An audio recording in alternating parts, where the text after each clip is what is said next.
Olá, eu sou Bob de Souza e aqui começamos uma jornada além deste planeta. Um documentário e também uma reflexão sobre o passado, o presente e o futuro do direito fora da Terra.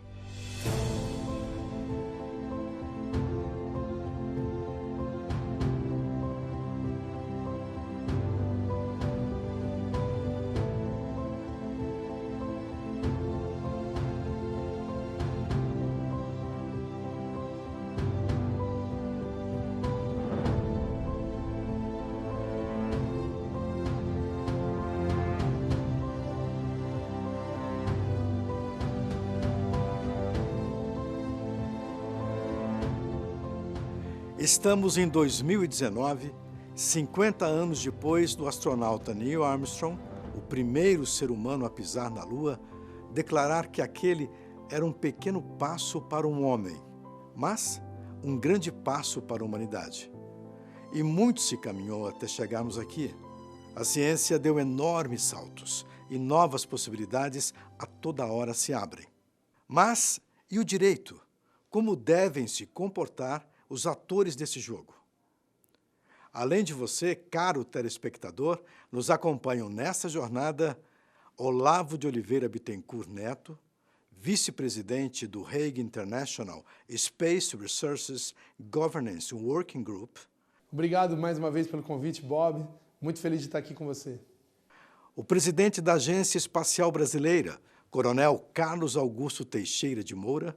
Salve, Bob. É sempre um prazer muito grande estar aqui na TV Justiça, trocando impressões com vocês sobre o espaço. Ana Cristina Rosa, especialista em Direito das Telecomunicações, Aérea e Espacial. Muito obrigada, Bob, por essa oportunidade de estar aqui presente. O advogado da União, Álvaro Fabrício dos Santos, único advogado público no país especializado em Direito Espacial. Bob, obrigado pelo convite, um prazer falar com você. José Monserrat Filho, um dos pioneiros no direito espacial no Brasil. E também Alexandre Alves Martins, pesquisador em propulsão elétrica espacial da Universidade de Brasília. Muito obrigado, eu é que agradeço pelo convite para estar aqui. E Altair Stemler da Veiga, mestra em Direito Espacial. Obrigada pela minha parte, porque eu acho sempre muito interessante falar sobre direito espacial. Olavo, o ser humano imagina chegar ao espaço há muito tempo, certo? Bob, discussões sobre a exploração do espaço fazem parte da história da humanidade. A gente vê nas mais diferentes culturas, desde a mais remota antiguidade, lendas e mesmo teorias sobre como o homem poderia alcançar as estrelas. Sem dúvida, uma das obras mais importantes no imaginário popular sobre a exploração do espaço foi o livro do Júlio Verne, Da Terra à Lua, que foi publicado em 1865. A história é muito bacana, a história é muito interessante, mas ele também acaba antecipando questões científicas e técnicas sobre a exploração do espaço que se materializaram com o tempo.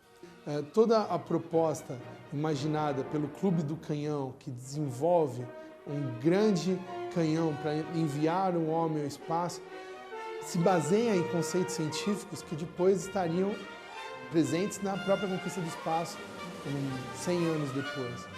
Até a localização, onde foi posicionado esse canhão, tem um impacto interessante com a conquista do espaço, porque se pensa no livro que ele deveria ser localizado na Flórida, nos Estados Unidos.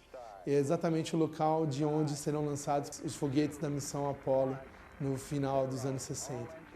Quanto mais próximo do Equador, o lançamento espacial se beneficia da velocidade de rotação do planeta para ter uma economia de combustível. Então, quanto mais próximo da linha do Equador, melhor para você ter um centro de lançamento. E na obra do Júlio Verne, isso está presente também. Inspirado em Júlio Verne, ainda no final do século XIX, o russo Konstantin Tsiolkovsky desenvolveu teorias de como foguetes poderiam chegar ao espaço, usando estágios durante a subida. Assim, partes do equipamento se soltariam do foguete conforme o combustível nos tanques fosse acabando. Mas foi na Alemanha nazista, na década de 1930, que a tecnologia de foguetes teve seu grande desenvolvimento teórico e prático. Durante a Segunda Guerra, o projeto nazista para foguetes se consolidou graças ao trabalho do fusólogo Wernher von Braun, cientista alemão que depois desempenharia papel fundamental nas missões Apollo. É ali que se consolida uma série de conhecimentos cruciais para entender como um foguete, considerado um veículo, seria capaz de fornecer o transporte não só de coisas, mas também, eventualmente, no futuro, de pessoas até o espaço. A gente sabia que a atividade espacial tinha sido iniciada pelos nazistas, com aquele V2, V1, V2, com os quais eles bombardearam a Inglaterra. Proibidos pelo Tratado de Versalhes de desenvolver os enormes canhões amplamente usados na Primeira Guerra Mundial, os alemães incorporam ao seu projeto de mais uma guerra cientistas que vinham obtendo ótimos avanços com a tecnologia de foguetes. As naves não foram projetadas para chegar ao espaço. A ideia era usar os foguetes como veículos para bombardear alvos remotos. Apesar do rápido desenvolvimento, era extremamente difícil controlar a enorme potência dos foguetes. Acidentes com muitas mortes eram frequentes. Os militares nazistas começaram a usar, então, mão de obra dos campos de concentração. O que acontece é que o projeto de desenvolvimento do que seria chamado as bombas voadoras, as bombas V2, ele tem um peso muito grande para o desenvolvimento da tecnologia espacial, mas ele também é cheio de incongruências, de contradições. Em 1944, que a equipe do Von Braun consegue dominar o controle desses foguetes. Tanto que as bombas voadoras são batizadas em alemão com o V da palavra em alemão para vingança, porque já se está no estágio final do conflito e elas são pensadas para serem utilizadas contra alvos civis, contra cidades, contra a população civil, para gerar pânico. As estimativas falam que ao todo 5.000 pessoas morreram por força do ataque dessas bombas, principalmente na Inglaterra, em Londres. Mas morreram fabricando essas bombas nos campos de concentração mais de 20.000 pessoas. Mas essas tecnologias não eram suficientes para colocar um objeto em órbita, certo, Olavo? A órbita é uma questão essencialmente de velocidade. Elas não tinham a potência necessária para colocar um objeto em órbita. Então o que aconteceu? Era necessário aprimorar esse veículo, inclusive utilizando a lógica desenvolvida já por Tsiolkovsky lá no começo do século XX, de estágios, para que seja possível, então, alcançar a velocidade necessária para colocar um objeto em órbita. Essa tecnologia a Alemanha não tinha, mas o Von Braun desenvolveu já projetos nesse sentido. Ele tinha um interesse que os foguetes, as bombas V2, pudessem ser as bases para foguetes que permitissem a exploração do espaço. Era um projeto pessoal dele, né? Então, a gente verifica que na hora que termina a Segunda Guerra Mundial, tanto os Estados Unidos quanto a União Soviética, quanto até a Inglaterra, queriam adquirir essa tecnologia, queriam a equipe do Von Braun. Só que o que acaba acontecendo é que o Von Braun e seu time principal vão para os Estados Unidos. Eles se entregam para os Estados Unidos, onde eles imaginam que os seus projetos mais ambiciosos poderiam ser realizados. Enquanto a União Soviética consegue ter acesso ao material, a equipamentos, a grandes restos e pedaços das bombas V2. Então, com o trabalho de um outro grande fusólogo, que é o Sergei Korolev, um sujeito que no começo da Segunda Guerra Mundial estava preso num gulag por ter sido acusado de traição ao Stalin, ele vai ser retirado do gulag, vai ser utilizado para retomar todo o projeto aeroespacial soviético, vai ser utilizado para resgatar as plantas da turma do Von Braun. Após o primeiro teste, é que o Korolev consegue vender a ideia de que a União Soviética poderia colocar um satélite em órbita, demonstrando a potência e a capacidade de empuxo desse veículo. O satélite provaria que a União Soviética tinha adquirido a tecnologia necessária para utilizar mísseis balísticos intercontinentais. Então, o satélite é uma prova, não é um fim em si mesmo. A corrida espacial, assim como foi definida, é fruto de um momento muito particular da nossa história, pós-guerra, um mundo praticamente bipolar, Guerra Fria, e havia uma disputa muito grande, né, entre as grandes potências, no caso dos Estados Unidos e União Soviética, para demonstrar o seu poderio e a sua capacidade realmente de se impor ao outro. Então, muito do que nós temos de conquista nas atividades espaciais vem dessa corrida tecnológica, mas com um fundo geopolítico realmente muito forte.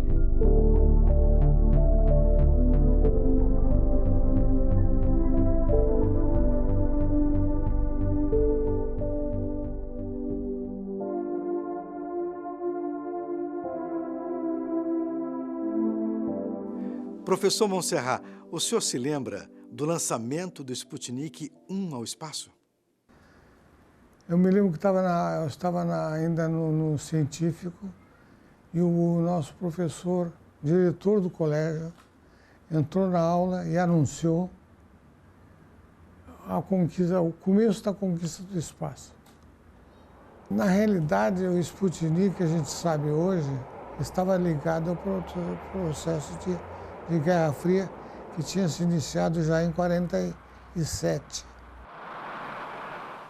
Quando o Eisenhower e seu governo começam a pesquisar de que maneiras eles podem adquirir informações cruciais sobre a capacidade bélica soviética, principalmente com relação a mísseis, pensam, em tese, que se fosse posicionado um satélite artificial acima do território soviético, seria possível adquirir uma grande quantidade de imagens, de dados e informações que superariam em muito a capacidade desses voos militares de espionagem. Esse ponto é crucial, porque a gente tem, com base em todo o direito aeronáutico, a ideia de que os Estados conservam soberania sobre a coluna de ar que se estende acima dos seus territórios. Isso está no artigo 1º da Convenção de Chicago de 44, que é o grande instrumento do direito aeronáutico. Só que não existe nesse tratado de 44 um limite vertical que estabeleça o marco em que se encerra a soberania dos Estados, que se encerra o espaço aéreo.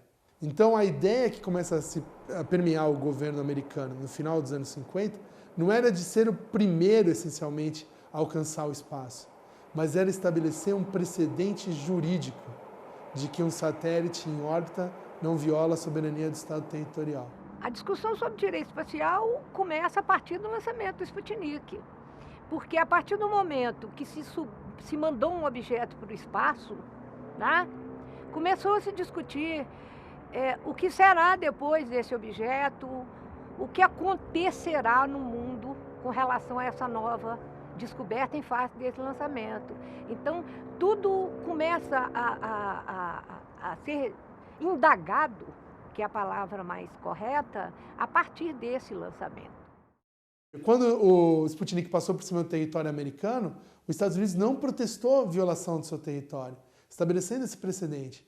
E o que acaba acontecendo é que os Estados Unidos começam a correr atrás do tempo perdido, inclusive forçando esse projeto, vamos dizer assim, mais civil, vinculado à Marinha, de fazer o lançamento o mais rápido possível. E não dá certo, né? O Vanguard, quando ele é lançado, ele explode no centro de lançamento. Ele sobe um pouquinho, alguns poucos metros, e o foguete entra em colapso e gera uma tremenda explosão.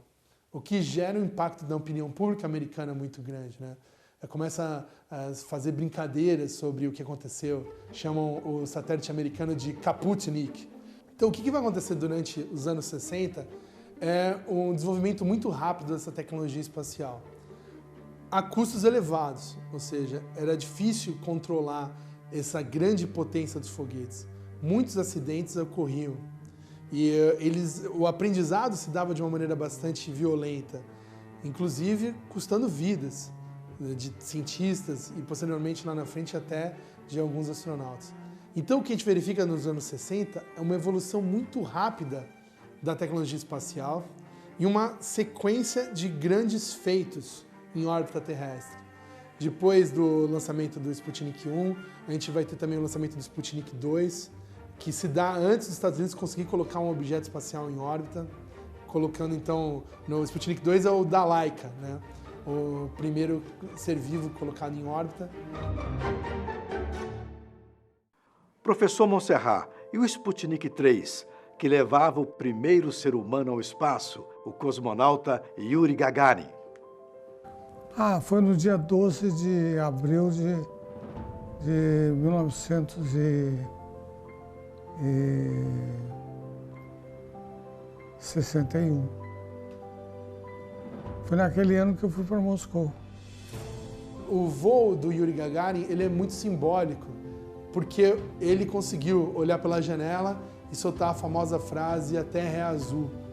Esse impacto do Gagarin também tornou ele um verdadeiro herói mundial em pouquíssimo tempo. Foi uma coisa muito interessante que aconteceu na minha vida, porque eu era muito menina. E a minha mãe foi ao Congresso Nacional, em 1961, e ela me levou ao Congresso. E de repente entrou uma comitiva, muitos repórteres, muita gente, e nós duas estávamos sentadas. E de repente eu olhei naquela curiosidade de criança e vi um oficial de uniforme marrom, baixinho, de cap e com insígnias vermelhas nos ombros, que depois eu vim saber que era um antigo uniforme da União Soviética, dos militares da União Soviética. E muito depois é que eu vim saber que aquele homem era Yuri Gagarin.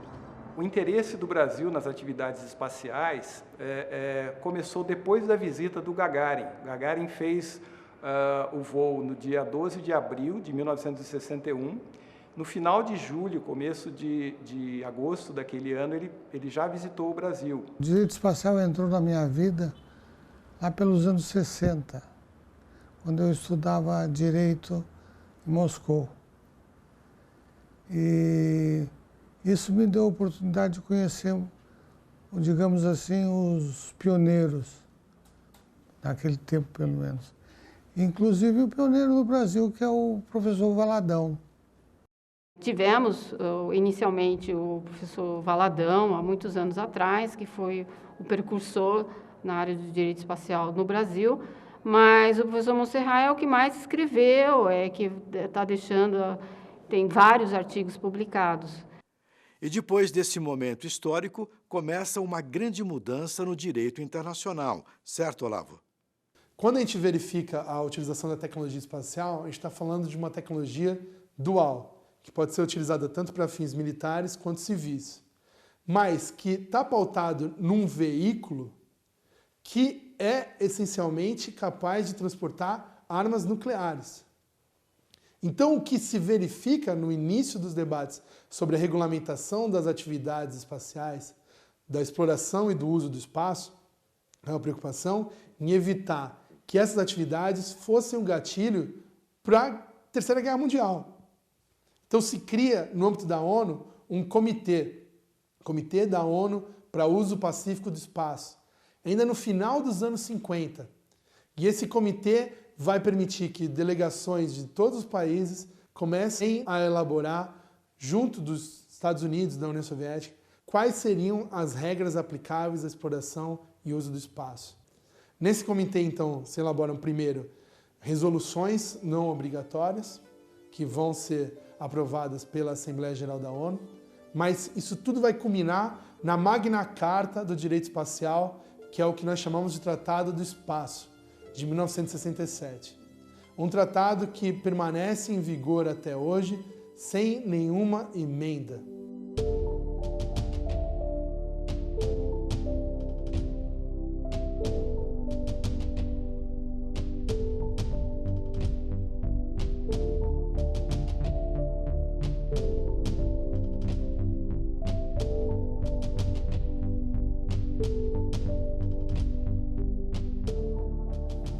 O que o Tratado do Espaço traz como princípios são regras gerais que são válidas até hoje, como, por exemplo, a liberdade de acesso ao espaço por qualquer país.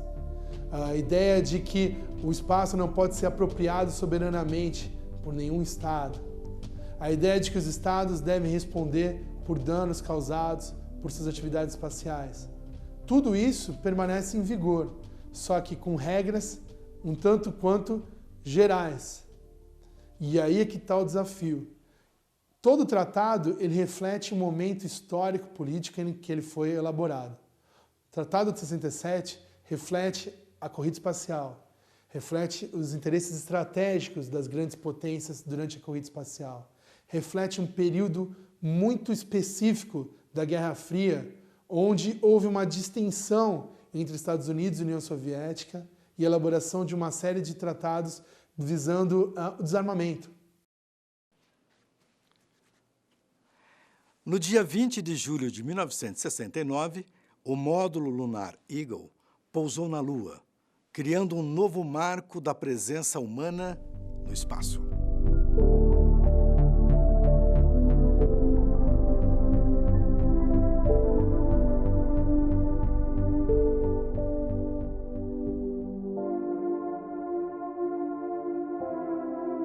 Coronel Carlos de Moura, esse dia foi muito marcante para o senhor? Eu me lembro muito bem da Apollo 11, né? Eu era garoto e eu assisti pela televisão da minha tia as imagens. No dia seguinte, eu corri às bancas de jornais para poder comprar alguma coisa. Então, assim, no meu imaginário de criança, aquilo realmente era algo super fantástico, porque era a ficção que nós vemos nos filmes e nos desenhos animados realmente se transformando em coisa concreta. Eu, inclusive, no dia da minha posse, eu fiz questão de pedir ao ministro astronauta Pontes que autografasse uma revista colorida que eu comprei à época, né, com a minha mesadinha, justamente falando sobre essa epopeia que foi o homem chegar ao espaço. T-minus 10, 9, 8, 7, 6, 5, 4, 3, 2, 1, 0. Liftoff of Space Shuttle Atlantis on a mission to build, resupply. Com a chegada do homem à Lua, novos tratados são firmados. Em 1972, é assinada então uma convenção internacional que cria o conceito e a responsabilidade de Estado lançador do objeto espacial. Isso inclui desde a menor participação no projeto até a construção e lançamento do objeto. O Brasil, por exemplo, que faz parte de missões espaciais conjuntas, tem responsabilidade solidária com relação a terceiros, em caso de qualquer dano ocasionado, sem limite de reparação. Quando a gente fala desses grandes tratados do direito espacial, o último é o Tratado da Lua, de 1979, que aplicava não só à Lua, mas a todos os corpos celestes, e é relativo à exploração desses corpos celestes, inclusive do ponto de vista mineral. Esse tratado, embora tenha sido aprovado por unanimidade no Comitê da ONU para Uso Pacífico do Espaço, ele é aquele que hoje tem o menor número de estados parte. Então a gente tem menos de 20 estados parte no Tratado da Lua. Quando a gente compara com o Tratado do Espaço, ali a gente tem mais de 100 estados parte. Só que esse tratado vai trazer uma relevância ainda maior nos dias de hoje, quando se discute a possibilidade de retorno não só à Lua, mas também a possibilidade de exploração comercial, inclusive, de recursos minerais em corpos celestes, principalmente na Lua e em asteroides próximos da Terra. O grande potencial aí dos asteroides é que eles têm uma quantidade enorme de minerais raros, ouro, platina, níquel, ferro, e considera-se que existem asteroides. Até agora, há pouco tempo, a NASA anunciou que vai fazer uma missão para um asteroide que se chama 16 Psyche. Esse asteroide tem cerca de 300 km de diâmetro e diz que o valor desse único asteroide é entre 10 e 700 quintilhões de dólares. Quintilhões de dólares é 1 com 18 zeros à frente. Portanto, pode imaginar o que é que isso é. Se isso fosse introduzido diretamente na nossa economia mundial, a economia mundial é cerca de 75,5 trilhões de dólares.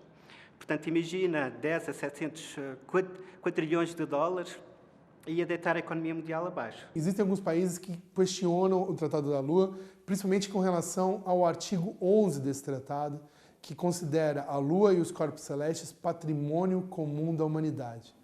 Essa regra é bastante polêmica no sentido que exige que no momento que esse tipo de exploração de corpos celestes se tornar viável, tanto do ponto de vista técnico quanto econômico, os Estados-partes seriam obrigados a negociar um regime que permitisse o que se fala em inglês, o benefit sharing, a distribuição de benefícios, inclusive a estados que não têm essa tecnologia de exploração. Obviamente, há um impacto político nesse tipo de lógica e traria, então, uma resistência por alguns países a esse tratado. Os Estados Unidos não é parte do Tratado da Lua, nem a Rússia, nem a China, mas aí nem o Brasil. No segundo episódio de Além deste Planeta, vamos refletir sobre o papel do direito internacional na nova corrida espacial. Os investimentos bilionários de corporações privadas, as atividades espaciais brasileiras, o risco de militarização no espaço e o futuro do homem fora da Terra.